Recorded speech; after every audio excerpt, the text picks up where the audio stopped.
This passage is about China and the Chinese interference or support, Chinese intervention in the Korean War, the war between North and South Korea.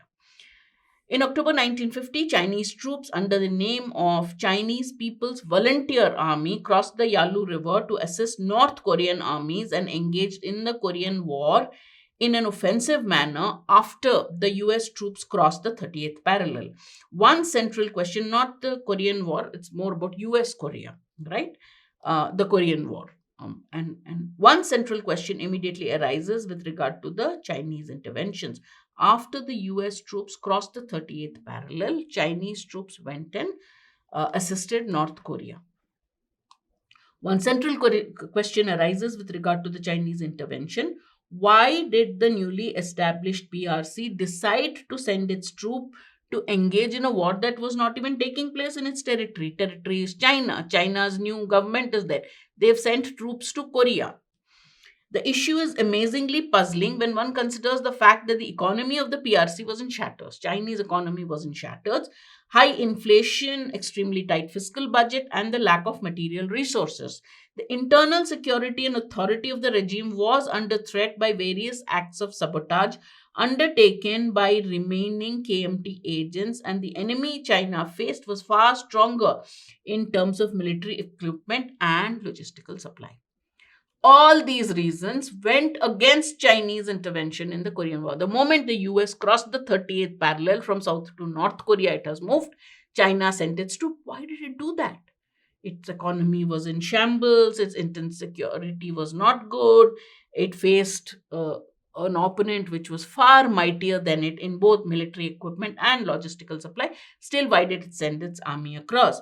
It should be noted that the Chinese Communist Party was preparing for the battles in Taiwan to unify the whole of China. All these conditions added to the puzzle.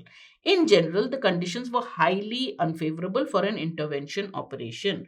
Most scholars like Alan Whiting and Hao Yufan argue that the reason for the Chinese intervention was mainly the security concern of a possible US invasion of Chinese territory. Now, the fact that US crossed the 38th parallel to go to North Korea, China was worried, are we the next target? That is why they probably intervened in the war.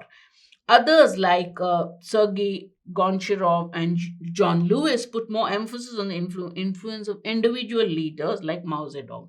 Mao was a very charismatic individual leader. Maybe their influence was what caused the practical part of it. They were not bothered. They just said, cool. So their analysis seems spot on in hindsight.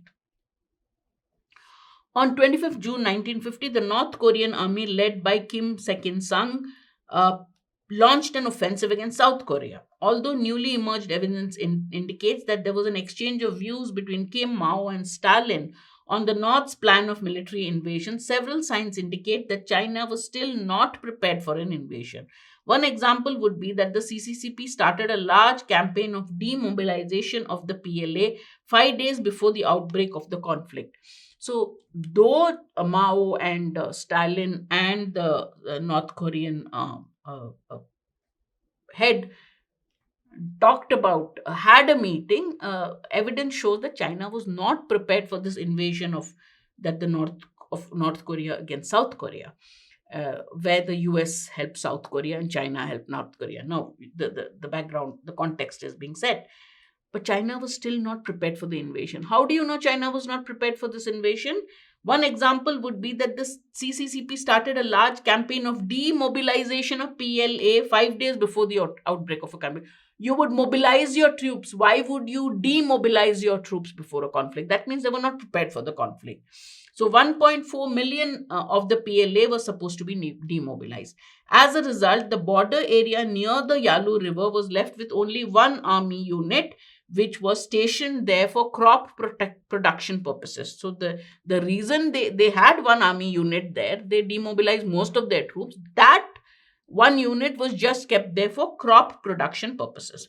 At the same time, the domestic situation, especially the economic one, was not favorable for an intervention. Agricultural production fell by 40% compared to the pre-civil war years, while major industrial outputs fell by more than 50%. Moreover, military expenditure was cut together with a large campaign of demobilization mentioned above. It's mentioned that less than 10% of the budget was allocated to the militaries in the northeast region in 1950. With other problems. So China, you see, was beset by problems. Other problems include high inflation rate, remaining anti-communist forces of local bandits which sought to establish their own authorities, and KMT agents. The situation seemed highly unfavorable for armed intervention. In fact, at the initial stage, China took a passive response to the situation. In the initial stages of the conflict, China was passive. In North Korea, besides moral support for Kim, the only material support, they only give moral support. The only material support they give was provided by Beijing at the time to send approximately 14,000 Korean Chinese. No, not Chinese native. They sent Korean Chinese who were then serving in PLA back to Korea. This is the only material support they gave. This is the passage in short. Which of the following statements most accurately describes the reason why for which the army was left near Yalu River after demobilization? Most of the army was demobilized. So it says China didn't expect the invasion, but they left one army unit behind. For what? For agriculture production purposes, right? They would the army unit would do farming there. So agricultural production purposes. So let's look at which option tells us agricultural production purposes. It's a sign of farsightedness of the Chinese authority, as the army was anyway going to cross over to Korea. No. This army was the only one that could be entrusted with the task of safeguarding Chinese interests. No. This was a step to assuage the discontent among the soldiers after demobilization. They won't care, but that hasn't been given. Anything about discontent among the soldiers. The army was intended to serve a purpose that cannot be generally classified as a military one, right? Agricultural production purposes. So the army was stationed there for agricultural production, a non-military exercise or something that cannot be classified as a military purpose. So correct answer is D.